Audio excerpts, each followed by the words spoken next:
Okay. So I want to throw it to Jen Muggio to get us started. Jen, are you with us? Jen was having some tech issues. No worries. I will get us started while Jen rejoins. So welcome everybody. You can see our agenda for today. We are in the welcome portion. We will do the grounding and meeting overview, and then the pair share, right? We want to have some space for you to say hello to one another and keep it real. You'll have a coordinating team update, and we're going to spend some time today looking at our cross-sector innovation initiative and just taking about 10 minutes or so to feel the success of that. And then we're going to move on to the action team accomplishments and updates, and the community health assessment to take us home, and then closure. And Jen is here, and I'm going to pass it to her to keep taking us forward. Hi, everybody, and sorry for the very strange camera angle. My Zoom is having fits on my computer, so I'm trying to hold my phone in a way that does not result in you having an unfortunate view of my nose. But welcome. Thanks for making time to be here with us today.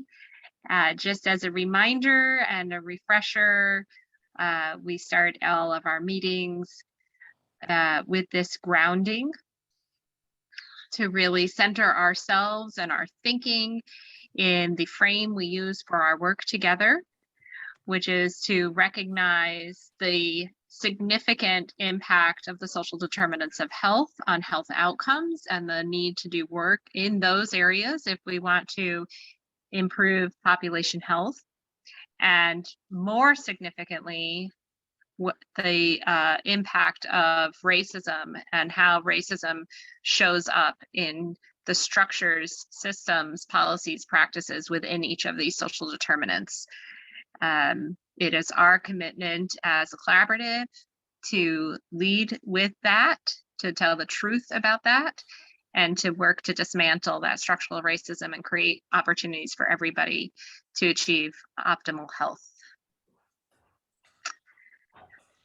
These are our group norms as agreed to in our July 2020 meeting. I won't read them all for you, but reminding ourselves to be respectful of each other and ourselves, and to look for those opportunities to step into the conversation. Also those opportunities to allow other folks to do the same. We can hold two feelings, two thoughts about something at the same time. We're here to work together, to listen together, to think together. We will not ever use anything here to attack each other or anyone, only to act. Next slide, please. And our favorite part is looking at the silly animal faces on our scales. So we're going to take a few minutes to go into breakout rooms. You'll be in a room with one or two other people. Introduce yourself. Find out how everybody's doing today. Which sheep do you feel like today? I feel like a combination of a few. I think this is going to be a hard one. So use these 4 minutes in the breakout rooms, however makes sense for you and the other folks you're in there with. This is about building relationships and trust, and getting to know each other as integral parts of our work. And then we'll come back together and move forward with our agenda.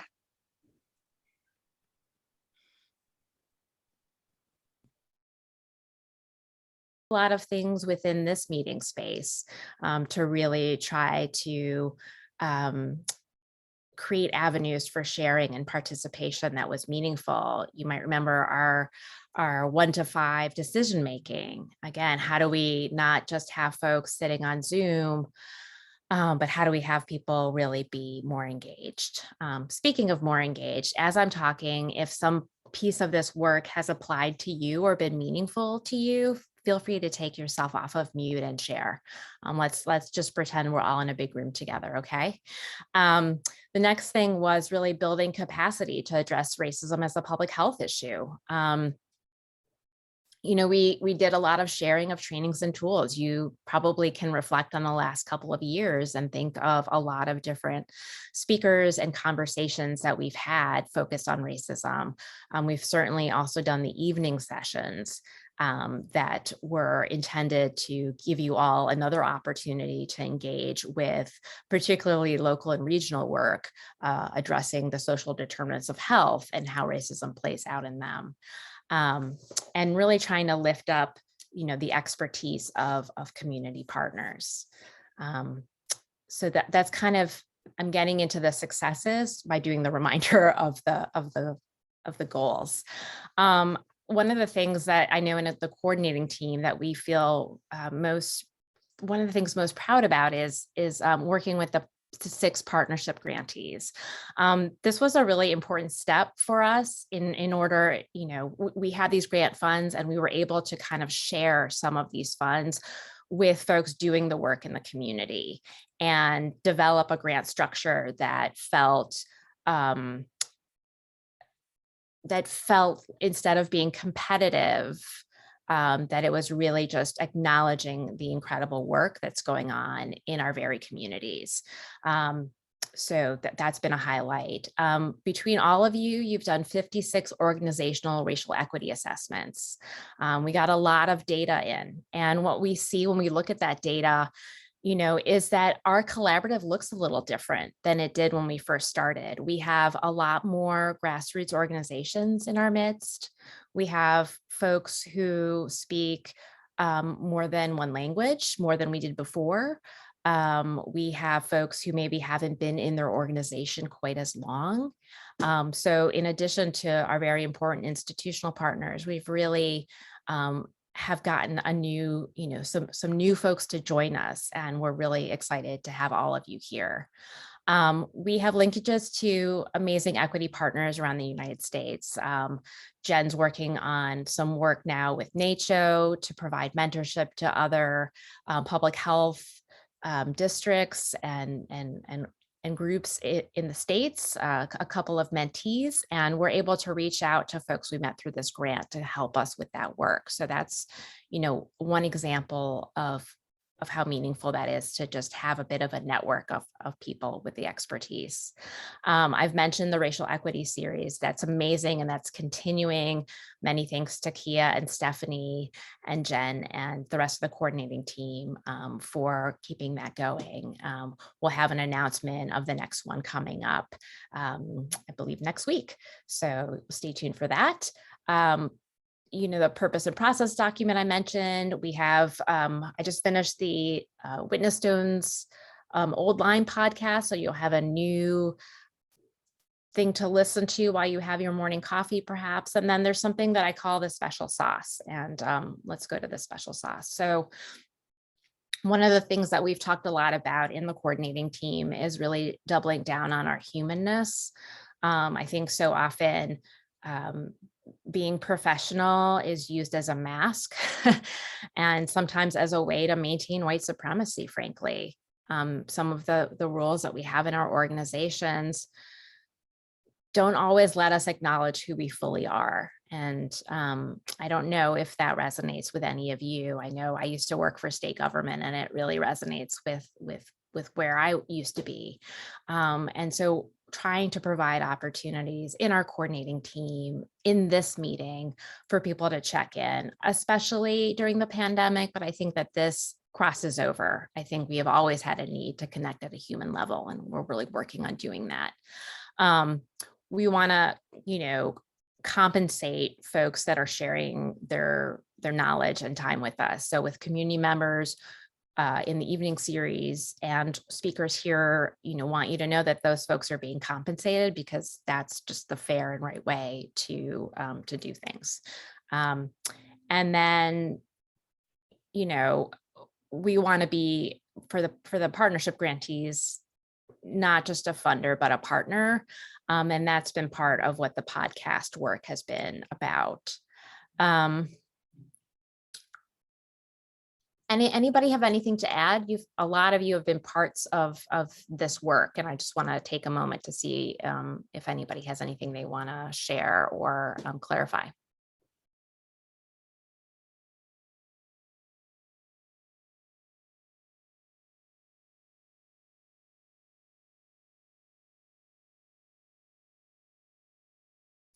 Well, if the spirit moves you, feel free to share in the future. The next steps, I think we are always continually going to be in a process of building relationships and trust. We're continuing the equity series. We, really want to have some more folks join us in the coordinating team. So we're going to be kind of talking about that as folks kind of move on and change. We really wanted to build something in the purpose and processes document with the idea that the same people wouldn't be leading you every time, because that's not really what power sharing looks like. So want to just highlight that.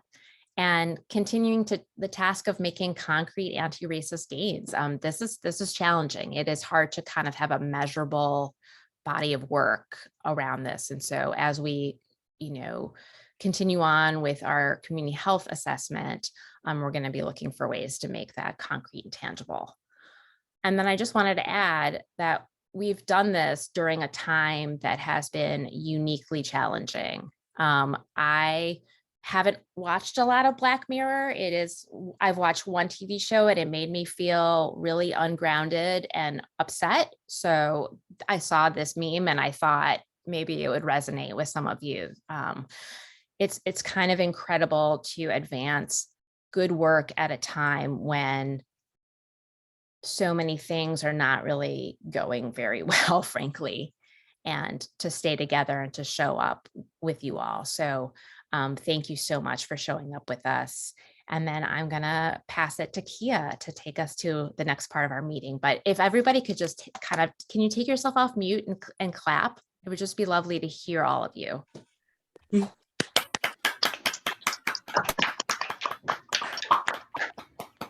Thank you. Okay. Good morning, everyone. My name is Kia Baird. I am a dark brown-skinned African-American and South American woman. I'm wearing a green sweater, and my trusty dusty St. Patrick's scarf that I wear every year. So welcome. I am, I think, just introducing the HIC action team, and then I have the HIC update later in the agenda. Or did we skip that? I think we accidentally skipped it, so I'm going to do both, which is cool, and then I'll just add them all together. But as a way of updates from the HIC, our website is live and it is up. It is healthysoutheasternconnecticut.org. So please do, when you get a chance, stop by the website. If you see anything that you'd like added or changed, please let me know, let us know.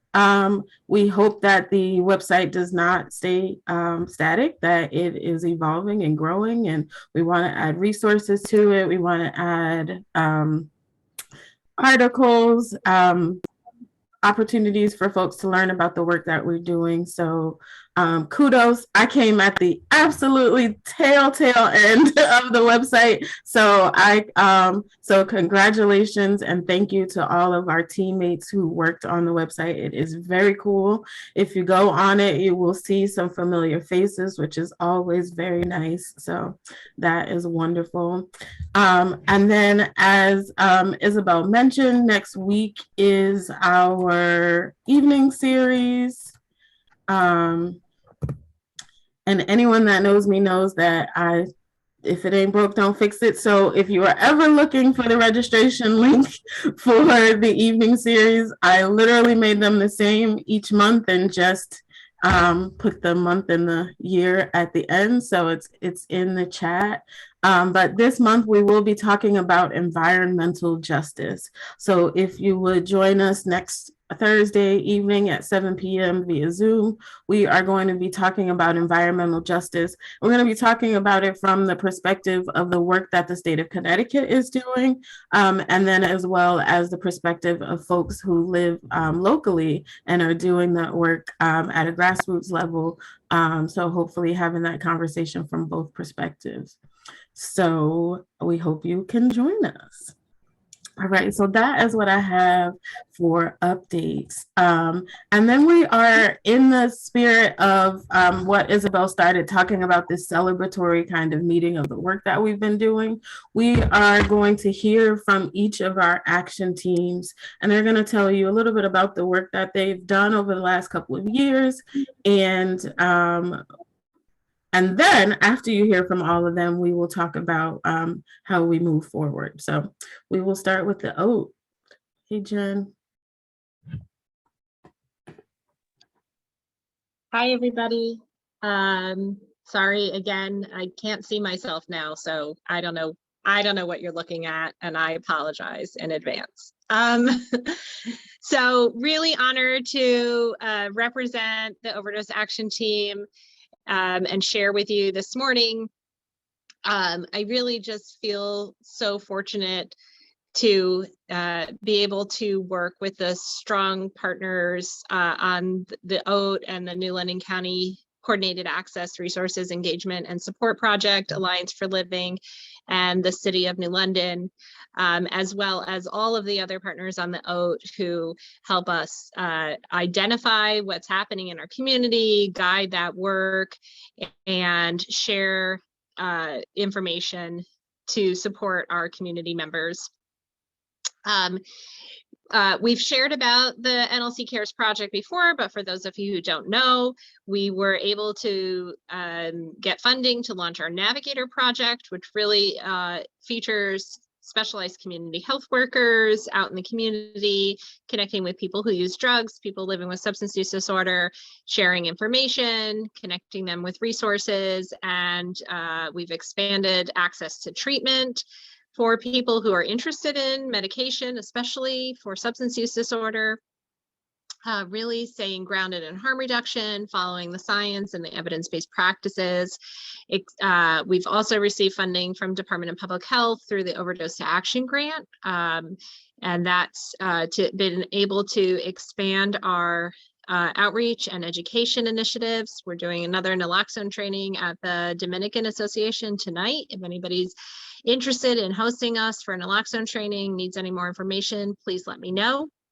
We've continued to carry forward kind of the stories and the themes that we hear over and over again from community members from this work to advocate both locally for additional resources, for changes in practices within the police departments and systems of care, but also at the state and federal levels, and the countless policies that make it very, very hard for people who use drugs or people living with substance use disorder to access health.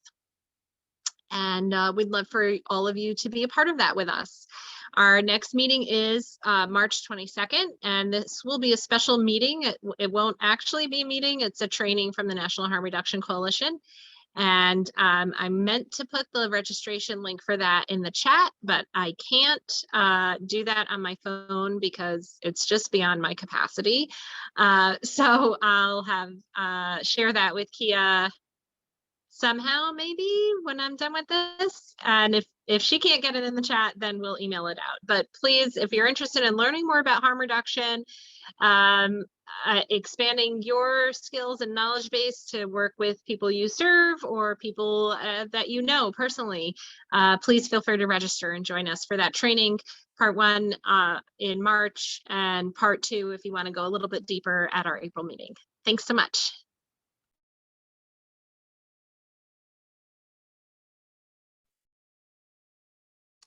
Okay, I think I'm up for access to care. Good morning, everybody. I am merely the messenger. Megan Brown has been leading the access to care work for our collaborative, but I think the most notable accomplishment over the last couple of years has been the real expansion of community health workers in our region. When 3 years ago we identified numerous access to care related issues, it felt like a really big challenge. And honestly, the team sort of spent a lot of time thinking about how we could, in fact, make an impact. And where we've landed is in expanding the cohort of community health workers throughout our region.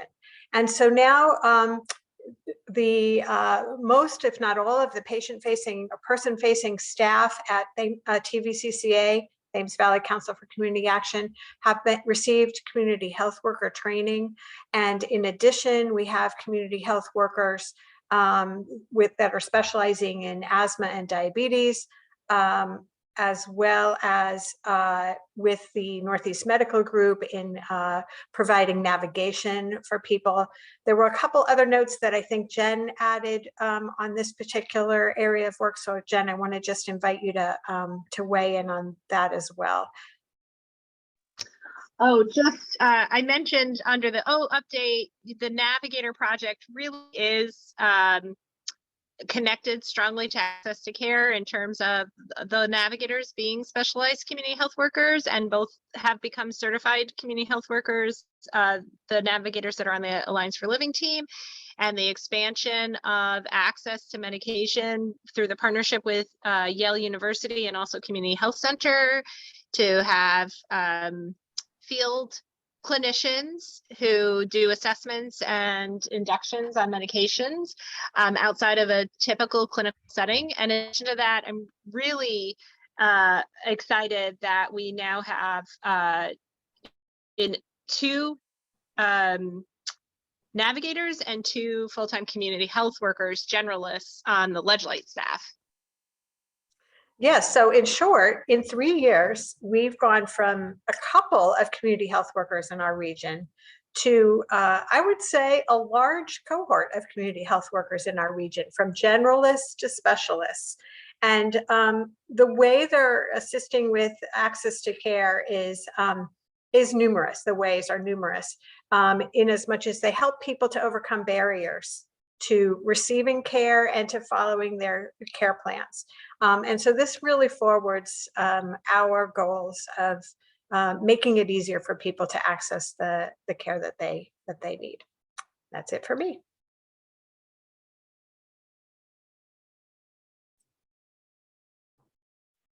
Good morning, everyone. For those of you who have not yet had the pleasure of meeting, my name is Stephanie Clark, and I am one of the co-chairs of the Black Health Collective. And I'm just going to talk briefly about some of the things that we've had going on. We relaunched last November, and then in early December, we started our own health needs assessment. We used some of the questions from the well-being survey, and so we're really excited about that. We just closed the survey off earlier this week. We've had 97 people respond to it. And so right now, what's happening is the data dump, sort of refining the data and doing some preliminary findings, and then some more hardcore stuff that we're going to be sharing out a little bit later. We did have an opportunity to partner with the Connecticut Sun during Black History Month. They were focused on Black health in the region. So we shared some stats on Black health as it relates to folks in Southeastern Connecticut. They had made some social media assets, and then they also had a panel discussion. So that was a really unique and new partnership. So we're excited about that. And we're going to be working together again in May, because it's Mental Health Awareness Month. And as I've announced, shared before, the Black Health Collective did receive a grant to focus on mental health for Black residents of the region. I wanted to publicly thank some of our folks who are on this call for working with us and our consultant, Lawrence Young, to create our strategic plan. We have identified 4 strategic goals, and now we're working on putting that together in a way that we can present to community. So all of that stuff is going to be shared, the data and our strategic goals, on April 26th at 6 p.m. I will put my email address in the chat if anyone is interested in joining and learning more about the Black Health Collective. Please feel free to reach out. Thank you.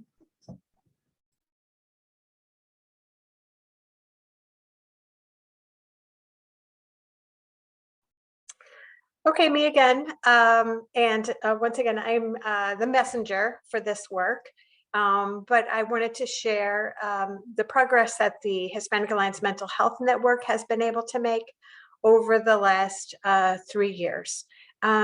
This action team formed really in recognition that there were some significant health disparities revealed among Latinx people in our region, particularly around mental health.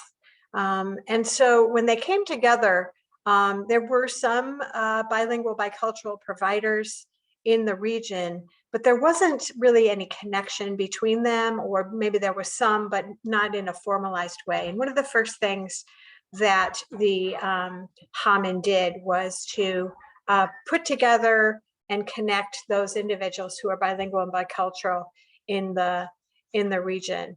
As well as the group worked to really formulate ways to increase the awareness of the mental health needs among Latinx people in the community, and also to think about how to increase access to care and utilization among this population. Not to put you on the spot, Jesus, if you want to add anything, because I know you've been an active member of that group, if you'd like to add anything about what that group has been working on, I'd welcome that.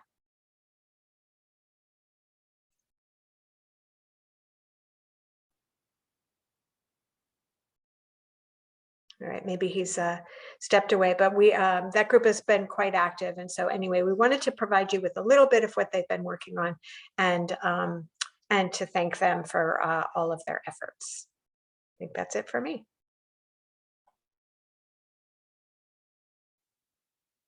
All right, that means that I think I get to go next with the Food Justice Action Team. Different than the rest of the action teams, our main accomplishment is that we exist. We formed and had a meeting. Woohoo!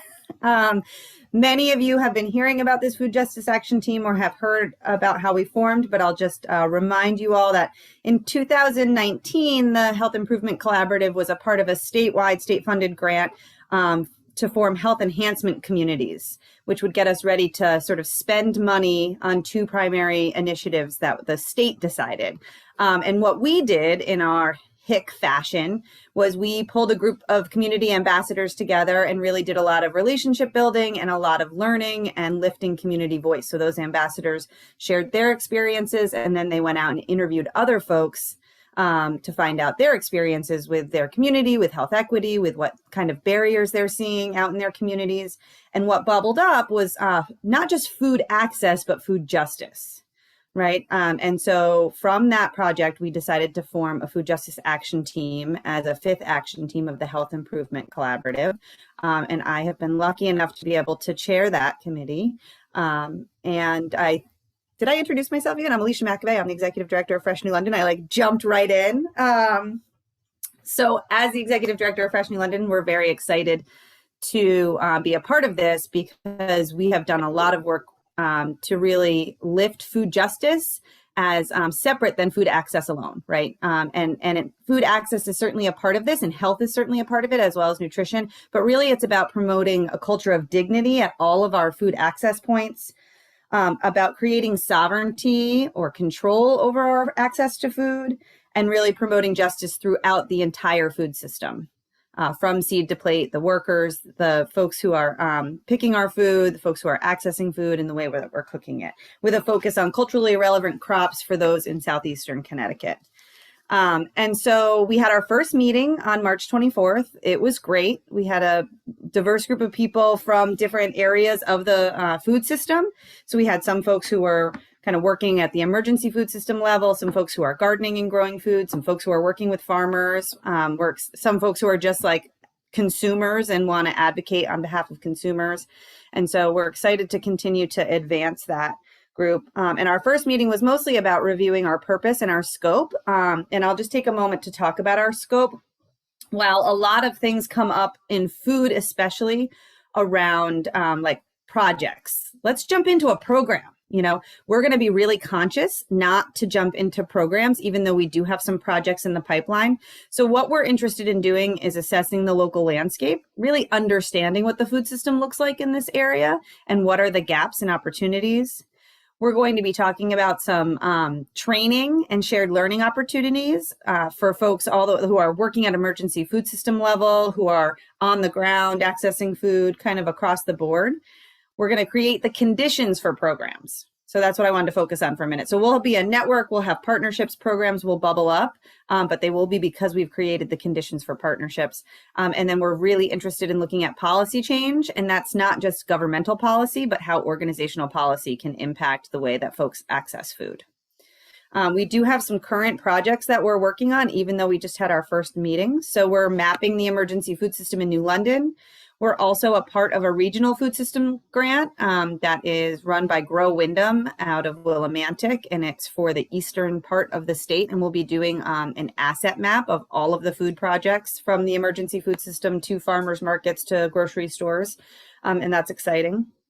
In the training category, we'll be working with the Community Meal Center, and Fresh New London will partner on that to offer trainings to emergency food system boards focused on systems change work and not individual behavior change, and really having a deep understanding of what food justice is and how to promote food justice through the emergency food system. We've also started with some partnerships, and so you've heard about the Food to the People pop-up pantry, probably that started through the Health Improvement Collaborative when COVID hit. We're still running that pantry for another year, and that's been an amazing partnership with Ledgelight, L&M, Fresh, the City of New London, so many other people who have volunteered, and it's been really great. So we're going to kind of continue to have that project under this food justice action team. And one thing we're really interested there is also using that opportunity to talk with the 250 families that come to that pantry every week to really understand how we can build long-term change, so that we're not just continuing the cycle of the emergency food system. Fresh New London has started a Pay What You Can vegetable stand where Connecticut College, Eastern Connecticut Community Gardens, and actually just people who are growing food in their backyard can come and put food on our pop-up farmers market stand that happened at the Dream Market this year. And people put a donation in the jar if they want, but everybody leaves with a bag of food. And that's been a really fun partnership because it's very easy. You can just participate by coming and dropping some food and taking some food. And then we get to meet you and talk with folks, and that's been really great. And we're also about to embark on a project called Preserving the Harvest, or Preserving the Bounty, excuse me, and the Yellow Farmhouse out of Stonington initiated this. It's in partnership with the Community Meal Center in Fresh New London. And basically the idea is to glean food from local farms, to preserve it using the kitchen at the Community Meal Center, and then get it into the emergency food system. And Fresh's role is to actually create the feedback loop from consumers to understand what it is that folks want us to preserve.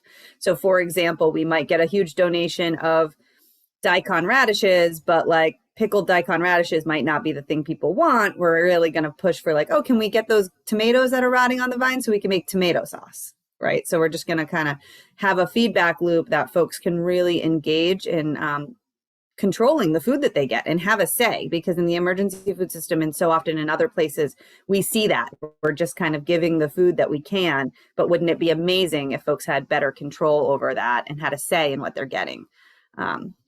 And then finally, in policy, we're kind of looking at zoning policy in New London around farmland designation. We're also hearing that in Ledyard, they're having some farmland designation and tax issues. So we're going to kind of be doing more research about that, and also wanting to work again with the emergency food system boards after the training and see, oh, are there policies after this training that you want to create or change that will help create more dignity and justice through your pantry? So that's the work that we're up to. We'll be meeting again next Thursday. If anybody is interested, you can email me. We're going to be doing some visioning work as well as jumping into these programs. We're really interested in this tool called the Whole Measures for Community Food Systems. And it's a USDA tool that is like just a really great way to holistically look at our work. And then we're also excited about the CHA and the CHIP that are coming out that I know we're going to hear about in a minute, so that we can create our own strategic plan a la the Black Health Collective, just like they are doing for our future work. Okay, and with that, I think I'm passing it on to Kia. Thank you so much, everyone. As you can tell, exciting work that has been happening, happened, is going to happen. And for me, as the new HIC coordinator, one of the things that was the most exciting when I started to learn about the HIC is these action teams. So the way I think about them is, as we're meeting as this larger body, the action teams are really kind of the arms of the HIC, right, that are going out to the community doing this work, this action work, which makes me very excited. One of the things that that Laurel's going to talk to us about is some of the data that we've been pulling together over the last couple of years, which is what informed the action teams 2 years ago or 3 years ago. So we know that as that data comes out, some priorities may shift. So the action teams, as you see them now, may stay the same, or they may evolve, they may change. But I want everyone to really just be thinking about where they would like to serve, right? Where they see themselves and where they would like to serve, so that as the action teams evolve, folks can hop into action, join an action team or two, and be part of this work, work that is happening in the community. So as that data gets rolled out to everyone, please just be thinking about where you would like to serve or how you would like to serve, and on which action teams as they are growing, evolving, or possibly changing. So I'm going to kick it back over to Laurel, who's going to talk to us about the data. I love the idea of hopping into action, Kia. That's fantastic. I hope everyone will consider doing that. So just a little bit about the community health assessment and then what happens next. As I think we've described, for the better part of this year, we've been in a data collection phase where we've been getting data from a number of sources, including places like the Census and the State Department of Public Health and some other state agencies, as well as the Data Haven Wellbeing Survey, which is a household survey. And so we're kind of in the phase of that where we want to, as much as possible, incorporate any data that you, our partners, might have that might inform this assessment. So anything you have that goes to the health and wellness of the community that you think would be potentially of interest and that you're willing to share, we'd really love to have that as part of our overall pile of information. Our plan is that next month, we'll be holding a special session in which we will provide a sort of high-level overview of what we've learned so far with the data. And I also want to emphasize, this is an ongoing process, so it sort of never ends. You know, we're always collecting new information, we're always learning more, we're always diving deeper. You may remember that in the last year, we took a deep dive into maternal child health related issues and learned a lot in that process. And so we'll continue to do that. But at least for now, we'd like to be able to provide sort of an overview of what we found so far. And we would love for your data, if you have it available, to be part of that. So for example, the assessment that Stephanie described that she's been overseeing through the Black Health Collective, we'd like to be able to incorporate those data. So that's where we're at. Then once we have it all in and we've shared with you, you know, what we've learned, after that, we'll begin the process of, you know, as Kia said, looking at priorities. Do we want to stay with the same priority areas? Do we want to make some adjustments? Do we want to add anything? You know, how do we proceed to address what we've learned in the assessment through action?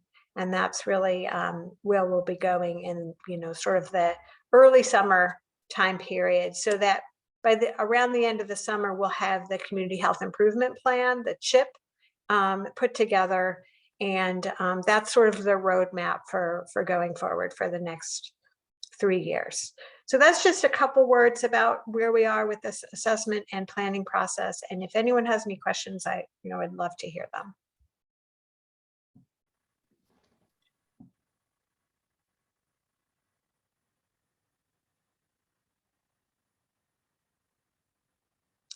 Okay, so stay tuned for that invitation to a special meeting for a data release.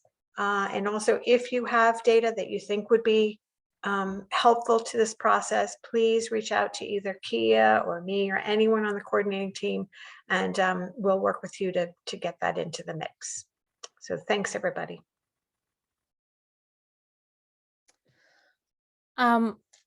Before I move into closure, I would love to hear one thing either in the chat or for you unmuted that got your attention in this meeting. You know, either through the grant and what was accomplished, or through the action teams, or through the community health assessment. Is there one thing that got your attention that you're curious about?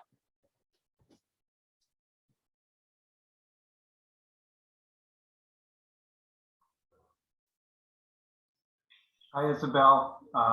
This is Jerry from Groton Parks and Rec. I actually live in Waterford, and it wasn't necessarily this meeting, but there's a group of people in Waterford. It's a group called RISE, which is Residents for Inclusion and Social Equity. I think some probably members of the coordinating team have probably heard from other members from this group in Waterford. So I guess it's encouraging for me to see that somebody in my hometown is getting together and trying to move forward issues of racial equity and particularly regarding racism as a public health issue. Waterford, at least to my knowledge, is not the most diverse community in the area. And some of the things that we hear or that we work with in this Health Improvement Collaborative, you know, there may be some perception, at least in some places, that doesn't really apply to us because, you know, we're not a diverse community and we don't have these big health disparities. And I'm just really hopeful that the group, that RISE group in Waterford, can tap into some of the energy and expertise and the wisdom of this group to kind of shift that to something that's more helpful in terms of making the community a more welcoming place. So I'm looking forward to that in the coming months or whatever, as that group gets a little more off the ground, and hopefully members of the HIC here can also share assistance with them to help improve. Jerry, thanks so much. We were just talking about RISE in a coordinating team meeting, and kind of how exciting that is. I don't know if any of my other colleagues want to say anything about that group, but. Yeah, thanks, Jerry. I've been in touch with Beth, and I know somebody from RISE attended the last racial equity series. But please, if you have opportunity to reiterate to that group that we look forward to collaborating. I think what you said about possibly us joining one of their meetings and sharing data from the health assessment related to racism as a public health issue could be a really great step in the near future. So feel free to put us out there, and we will step into whatever space we're invited to.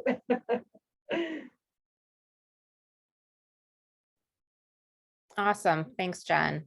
Thanks, Jerry. Anybody else?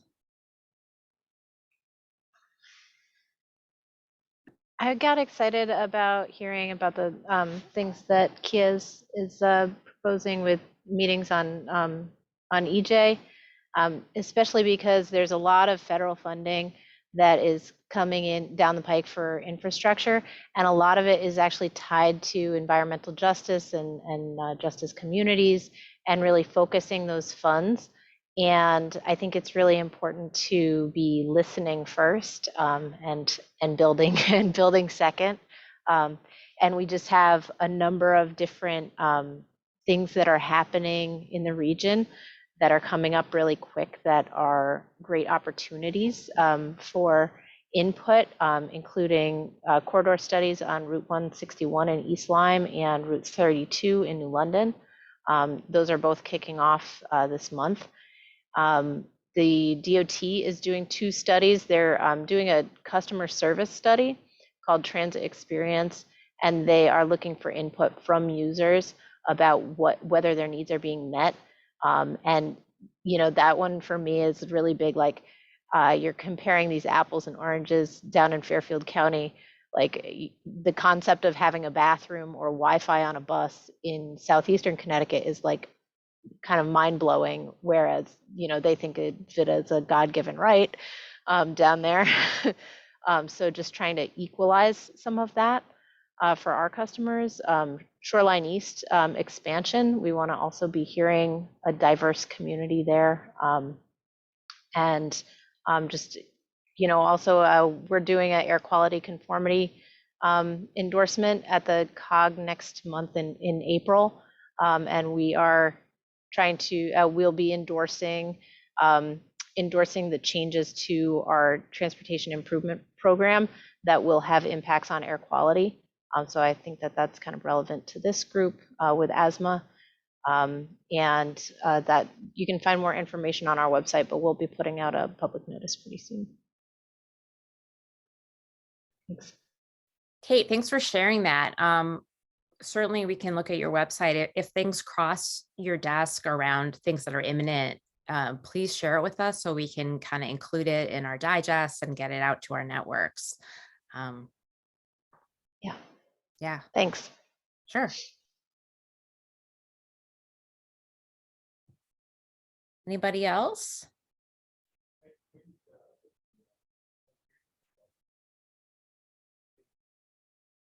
My intention is not to belabor this. It's just more, it's a gray morning. It feels cold. I want to make sure that we're all kind of connecting, and I want to make sure that if you have anything that you want to say, that you feel like you have the time and space to share.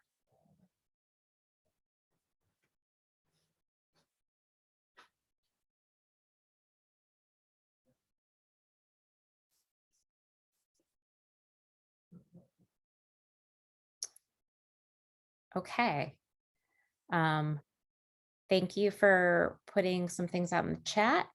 I'm going to I'm not the closer. Megan Brown is the closer. So this is a really big deal for me, and I hope that you all be kind. But I'll be closing our meeting today. You know, we have been trying to find a sweet spot with timing for folks. It's any of you who have rescheduled meetings know that this is a task that is never like foolproof, right? So we are going to be meeting in April from 10 to 11:30, same as today. You'll notice that there is a different Zoom link. And so please keep tracking that. It's possible that the old link will be floating around, but know that the new password is has HIC in the password. So if you see a Zoom link and it doesn't have the letters HIC in the password, it is probably an old link. And any member of the coordinating team can get you that new information. So please be aware of that. Kia shared the information in the chat around the racial equity series and the environmental justice linkage. Kate, if any of your folks want to attend that'd be fantastic to make some linkages with some of these opportunities coming through transportation. This is an area where there's so much work that can be done in our region. And visit our new website. That's also been in the chat. We know that there's a couple of corrections and things that need to be made, but we're creating a list. So if you see something and it doesn't land right with you, please let us know. Also, if you have some really amazing pictures or just pictures of your work that you have permission to use, everybody's given consent, we would love to populate and continue populating our website with pictures that really reflect the work that we do. I hope that you all will take the remainder of the meeting time and invest it in something that feeds you. You all really deserve it. And, you know, if there isn't anything that anyone wants to add, then I will go ahead and close the meeting. And thank you so much for joining us today. Bye-bye. Thank you, everyone. Bye, everyone. Bye.